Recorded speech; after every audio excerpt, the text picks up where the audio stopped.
Hello and welcome back to A Better World. This is your host, Mitchell J. Rabin, and we're very glad you're joining us again today. Today we're going to have another very interesting show. We have with us Caroline Muir, who has been involved in the practice and the teaching of Tantra for many, many years with her ex-husband, Charles Muir, who we had on it as a guest quite some time ago. And her partner in this teaching is Joan Heartfield, who is with us, who will be speaking also about Tantra and the divine feminine, the bringing about of the feminine energy into our society, which I think it's quite obvious is something we so need to balance things out. You could even look at our society today and see that it seems way too, what we say in Chinese medicine, excess yang. And these two lovely women have been on the path of balancing out the scales for a long time now. And so we're very glad and honored to have them on A Better World to talk about this quality of work that they are bringing forth. So hello, both of you. Thank you for that beautiful introduction. Oh, absolutely. And it's because we need women like you who are out in the world, speaking from your hearts, doing what you're doing to bring forth a message that it is safe to be a woman, that a woman has a voice. It's a voice that needs to be heard. And also, it's beautiful. It's very beautiful. The woman's voice is a level of intelligence that, well, we men just kicking about by ourselves are in dire need of. So, thank you. To start with, let's just touch upon a definition of this word that has been bandied about for, well, at least since it's been popular since the 60s, that actually very few people seem to understand, which is this beautiful word, Tantra. Catchy. Yes, it is. Catchy word. Yes, it is. With so many connotations, and let's explore the connotations as well. So, what would you say? I've been a teacher of Tantra, the art of conscious loving, for 20 years. And I, too, in all my years of teaching techniques for more intimacy and more pleasure, in my soul have searched for, what is this Tantra anyway? And so when I came across a description that it's the yoga of everything, I clicked in. I really clicked in then.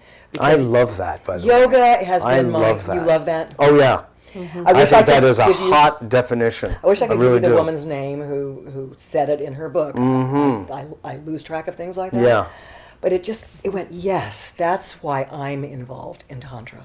Because Tantra has brought a piece to me as a woman of the awakening and claiming of my passion and my sexuality.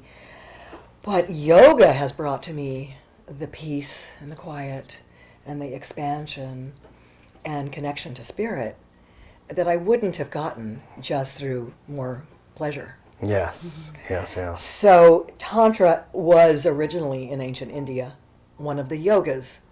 There's Hatha yoga, there's Kriya yoga, there's Laya yoga, there are Jnana yoga, Bhakti yoga, exactly. And of course. And Tantra was the limbs of the tree. Most people think yoga is Hatha yoga, but that's just another one of the disturbances of the Western mind again. But it's a marketing thing, you know. Kind of the way that Tantra has gone. It's because it teaches sexual practices. It has become the yoga of sex. Exactly, it's become synonymous with sexual activity, sexual disciplines even. But still, that's not actually it.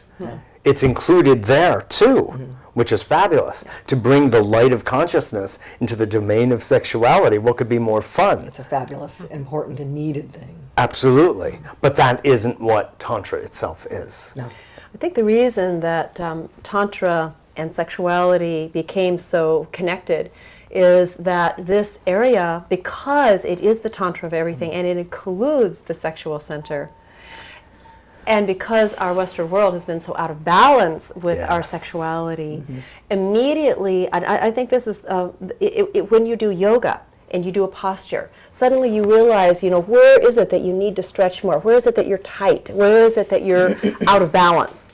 So when Tantra came along, the place that we're most out of balance is our sexual center. So that's where it would right there. Yes. And sort of like the weak link.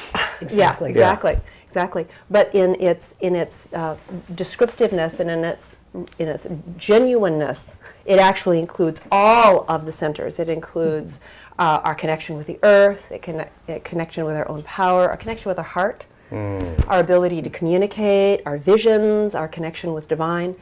It really is about connecting to everything in a way that we really then have more pleasure, because we have a more open heart, we have Exactly. more ability. More to really pleasure in being alive is what I really hear you saying. That's really it. That's really what we're It's like, saying. Yeah, when that's everything really it. gets lined up, connected, Yeah. vitalized, electrified. We call it 7-Up. Yeah. Right. I like that. That's really good. Right. The wheels are turning. Exactly. That's good. I also think that, and I'd like to hear what you both have to say about this. The word Tantra has come to obviously connote this idea of some emphasis on the sexual, but I think that's because this is one place, and there aren't many in our society, that gives us permission to talk about something so vital. Very true. You know? We need to talk about it. And we need to talk about it. So it's like, oh yeah, there's our opportunity, and Yep. so it becomes, in a sense, imbalanced because of that. I know. But nonetheless, Pendulums serving swing. that very valuable purpose. Yes. Pendulums usually swing in Exactly. our culture, and we've Exactly. been so repressed and so misaligned and uninformed about the truth of our sexuality that the Exactly. pendulum has to swing all the way over, and like it did in the 60s and the sexual revolution, and it's still coming back from that. Yeah. Tantra is part of that openness, and we can just That's we can right. do it with everybody and Right. love them too. Sex and love. Right. And I love that. I'm a child of the 60s, too, you me know? too. So yeah, so this is good. This is good for boomers. Right, exactly. Because Exactly. we've got that. That's that right. conditioning, The imprint. We've the got that imprint. pattern. Yeah, But exactly. the better world, the fact that your show is the better world, really resonates with the reason why I'm so dedicated to bringing this information to men and women. A better world. I want to live in a better world. I want to help create a better world for my children and my grandchildren to live in. And I want them to understand. You have to be old enough to have grandchildren. Please, I'm old Caroline. enough to have. Wait. Oh, I really am. I really do. All right, I'll but I believe you. want them to understand the sacredness of their bodies Yeah. and their sexual energy.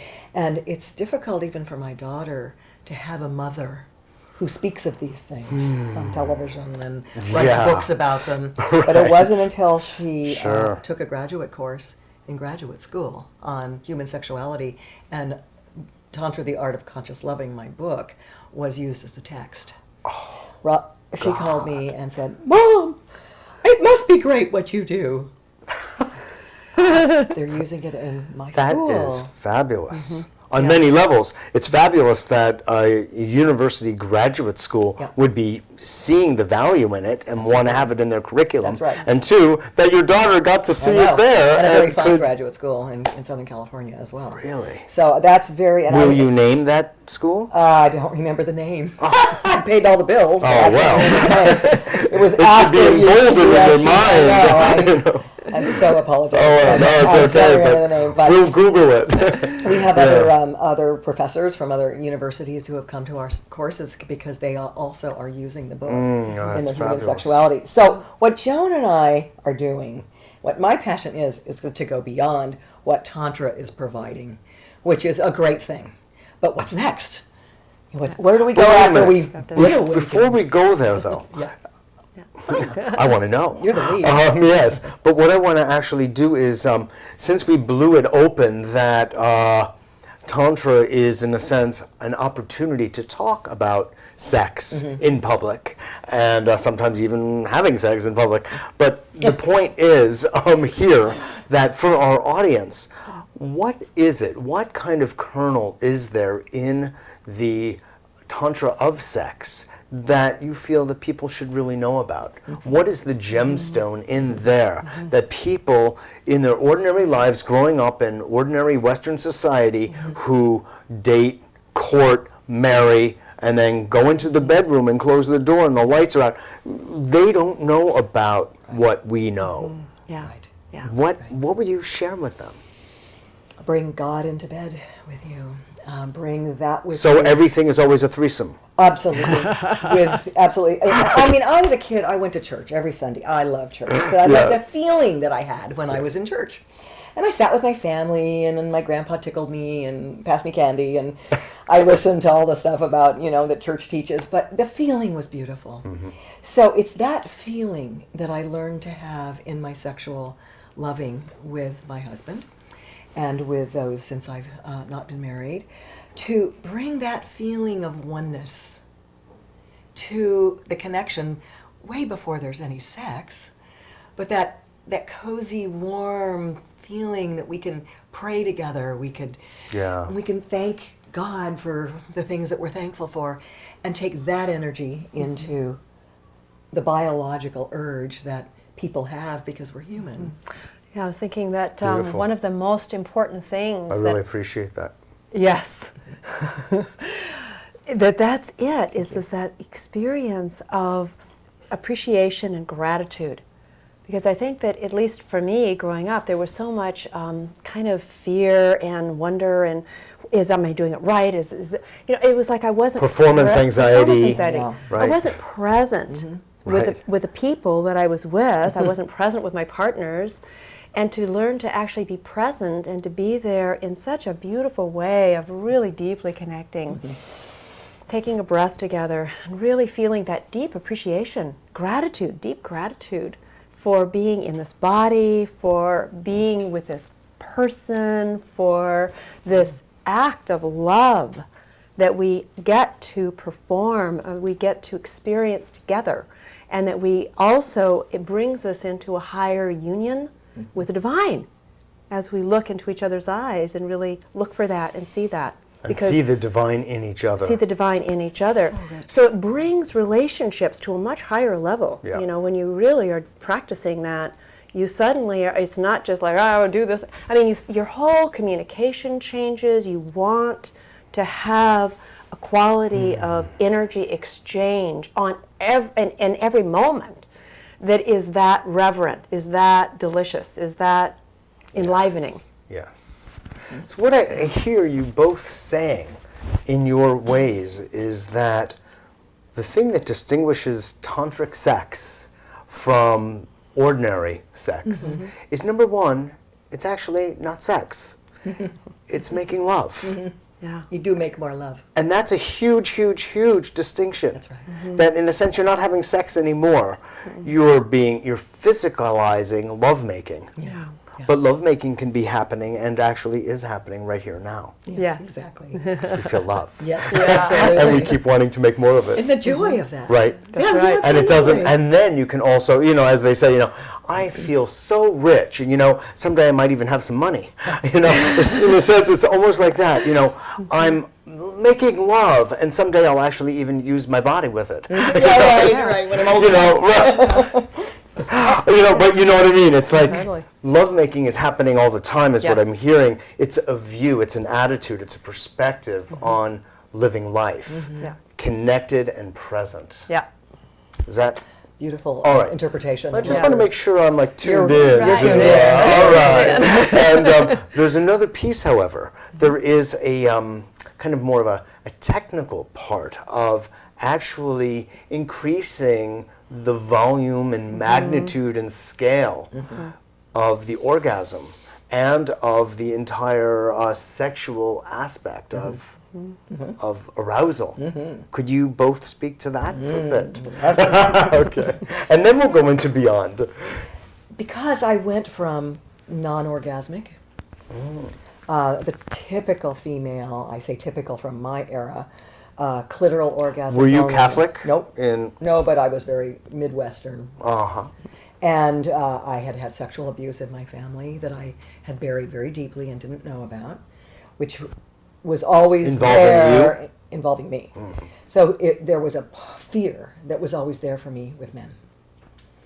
And I didn't know about it because I had buried it so deep. I didn't want to know. So there's a lot. This happens to a lot of little girls. A lot. And I came to Charles back as my yoga teacher when I heard that he was doing sexual healing. And I said, I think I need that. I don't even know what it is, but it sounds like something I'll need. take 2 of them.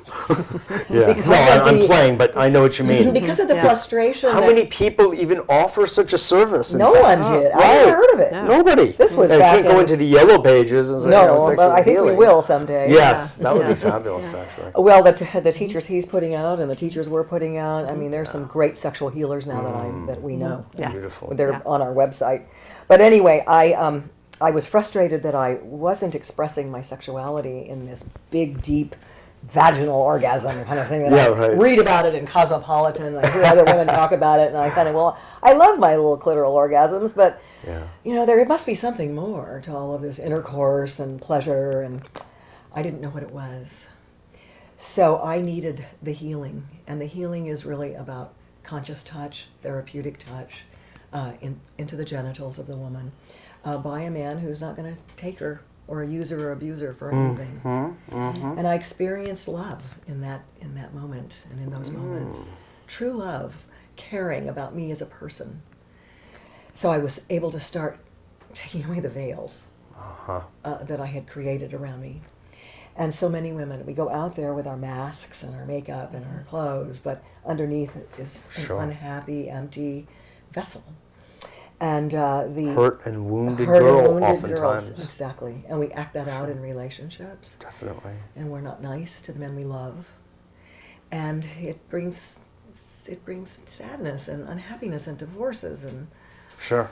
frustration. So my passion is to reach other women who are carrying something that they can't get through, and bring the hands-on work and the understanding and the essence of healing to all of them, so that they can be all that they were meant to be in that pre-wounded state. You know, turned on, Absolutely. happy, juicy, alive, fun. Yeah. Sexy. Sexy. Yeah. I mean, I had Yeah. a daughter Thank already. you. 3 years old. She was the sexiest, cutest thing Yeah. I ever saw in my life. Right. Right. Oh, little girls are so beautiful. No Totally. wonder they're Yeah. often Yeah. seen the wrong way Right. by Right. men and women. Yeah. Absolutely. And I want to protect them. Yeah. I Thank want you them to for grow up this. healthy. Absolutely.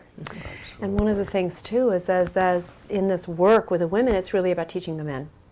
So a lot of our work, our trainings include both men and women, because in teaching men how to really love a woman, any man that knows how to really love a woman will have as much pleasure, as much joy, as many experiences in the bedroom, out of the bedroom, Yeah. that he possibly would want.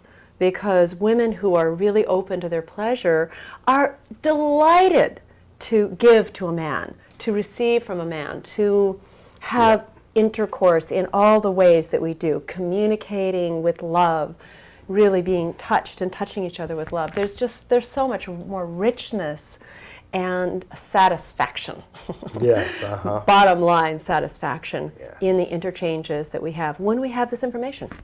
So without the information, the orgasms will always be, or often be, for many, many, many, many men and women, minuscule compared to what they could be. Yeah. So by bringing the light of consciousness, by bringing attention, by bringing heart, by bringing understanding, compassion, that you get in touch with through breathing together, tuning in together. I mean, it's obvious there are ways of doing this that are, so Simple, known, easy. available. There's those- and- In fact, it actually takes more work to avoid them. That's right. Think about it. What a wiki, you're right. Yeah, right. And there's a mechanical, biological function of of sex that's always present, and omnipresent actually, you know, and then there's the lifting up to another level, if you will, that high human divine interface that I hear you both bringing forth. People could here. remember to pay attention when they're feeling the sexual urge and they want to join. Yeah. Am I feeling my love for this person at the same time?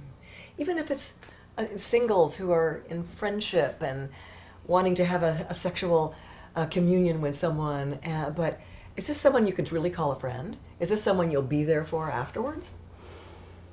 Can you leave each other better than you find each other? Yeah. Or are we just using each other to Right. get off? Right. And it doesn't work anymore. Yeah. People really end up kind of wounded from all of that. Yeah. Yeah. It really requires this level of intelligence that you're both bringing forward. Yes. So thank you for this. Now, I know you have this idea of going beyond Tantra, and there is something else hiding behind the veil here of the divine feminine, which I just have to say has been one of my favorite subjects for a long, long time, because long before it got popular, you know, like Yes. way before. Yeah. And even the whole idea, I mean, just share with you, just growing up, I always had such a, I think it was training by my mother when I was probably still in the womb. Wow. I'm not kidding. Wow. Really. So beautiful to hear this from a man. Yeah, I was trained actually to serve women, and not just women, but Yes. that was there. And I think there's a healthy part to it, and I think there's a shadowy part to it, quite honestly. Yeah. But the healthy part has made me want to, this, like we were talking about with Charles, this sexual healer. I felt like I wanted to have a school where if we could take like my own personal pleasure out of this for a moment and just say, teach girls. Yeah. Forget about laws and stuff like that, but at age 13, 14, 15, when they're just becoming hormonally aware and active, Yes. of what it's like to be loved and to love and to court and to interact, how to communicate and be with a guy. We want to teach the boys too. Exactly. The same thing. And Same I thing. feel And that that's if what we we are planning to catch do. kids, Yeah. teenagers I at agree. that age, Yeah. oh, the suffering that will be saved down the road. Yeah. And we're starting. Unbelievable. We're starting to do that. We Are actually you? have created a program. Saida and I. Saida is one of the teachers in our Divine Feminine training, and I created a program for mothers and daughters. And we had the mothers and daughters come together and gave them certain information. And then I took the mothers and she took the daughters, and really Fun thing. taught them things that they need to know, and then brought them back together. We did communication games. They did some experiences where the daughters were able to really share with their mothers feelings and needs they had, and vice versa, that they'd never been able to communicate before. And opened the dialogue around, because the mothers came to us going, my daughter's starting to, she's trying to become a woman. I don't know what to say to her. I don't know whether to talk to her about, not talk to her about it. What do I do? So we created this out of that need. And we want to do the same thing with sons and fathers, or with at least. Absolutely. Yeah. So these are the Beautiful. pieces. These are the Yeah. rooms inside of the structure of the Of Divine your new Feminine castle. Institute. Yeah, Oh, I see. exactly. Yeah. Divine, yeah. Yeah, ultimately, and it takes a lot of time and work and energy for Joan and I to create all this. Sure. We're like pregnant mothers having all these babies. We need lots of nannies to help us Totally. run the schools and run the programs for the teenagers and the summer camps, and find the right teachers who can carry Exactly. this consciousness Exactly. and wisdom and teach the young, because they've trained with us and they know Totally. exactly what to do. Totally. And we're starting to know those people. Yeah. We're collecting Fabulous. them as We're we go around the collecting country. Yeah, sure. Well, if you need some help, let me know. You're on our sometime. list. You're, This would use you. Yes. yeah. No, actually, in my years, even early on in my love relationships with girls and then women, I felt like I was often playing the role of healer. That's really what I was doing, because I saw the pain that they were experiencing, even when it wasn't abuse as children, Yes. but just their original relationships with boys. Yeah. Yeah. They were hurt. They were, because of oxytocin, because of the other bonding hormonal things that show up Yeah. in especially, but especially a woman's body. Yeah. there's devastation, emotional devastation at very early ages, and they carry that mark with them, unfortunately. And it then takes more conscious guys to be Yes. able to work with the woman and That's right. embrace her in the pain. That's right. Sometimes I actually feel that that's my role in life, is actually to go to another woman Yes. with the healing. Yes. And that's emotional and it's sexual also. It's all of it. You're a really. good man, Mitchell. Yeah, Yeah. well, I thank really you. appreciate But that I'm you just know that. sharing with you too, because Oh, it's beautiful. you're the ones to share this with. Absolutely. Yeah. You can receive it. And this is one of the things that we are doing with the men and the women that come to our training is that we are training them in this level of consciousness so that men can work with women in a way that is with complete integrity, with complete awareness and consciousness and love in the healing sense, and the same for the women, because men also have wounds. And to train the Totally. women how to really love a man Yeah. and really be in a healing relationship with a man, to heal the wounds of the heart, or Totally. being Women are like designed for that. totally. And this actually, what you're saying, Joan, really brings us to the threshold of the next subject that we're about to go into, which is the divine feminine. Yes. And that you both, more than me, embody this power. It is an incredible, it's like the Earth Mother herself. You embody by dint of your gender. This is incredible. Yes, Not to mention your conscious choices in life. Yeah. But Thank you. It's could true. you speak to that a little bit? Yeah, I would love to just. All women, and thank you for saying that. I have another beautiful male friend who who really gave me this Yes. this concept one time, understanding. He said, "Imagine a world with all women. You all would still have a good time. Now imagine a world with all men, with only men. Right. It's like the women. It's like women. And what he was telling me was women don't have a concept of how precious they are. They don't have a concept of how beautiful, That's right. how needed they are. Not only do we need each other, but men need women, and to value that in ourselves, and then of course to be able to love the men who are loving us and valuing us. That's Totally. a no-brainer. exactly. But it's true. What you say is just, it's right on, because this is where we need to come from. I mean, when a man can see the woman he is with as goddess, Yes, this game is the highest. the highest. Thank you Even for when that. she isn't acting like one. Yes, And exactly. I learned that from Charles, exactly. and I'm sure There you Joan go. experiences that with Tomas. Exactly. Yes, He would just sit there and meditate. I know she's a goddess. I remember that she's a goddess when I would be raging and angry and blaming. highest thought. She's really a goddess. She's really a goddess. Exactly. And that would help me remember. Yeah, exactly. Thank you both so much for being on the show. Such a You're pleasure. both beautiful. Such a pleasure. and it's Thank you. So great. This is Mitchell J. Rabin for A Better World. Thanks so much for joining us. I hope you enjoyed that as much as I did, and I look forward to seeing you all next week.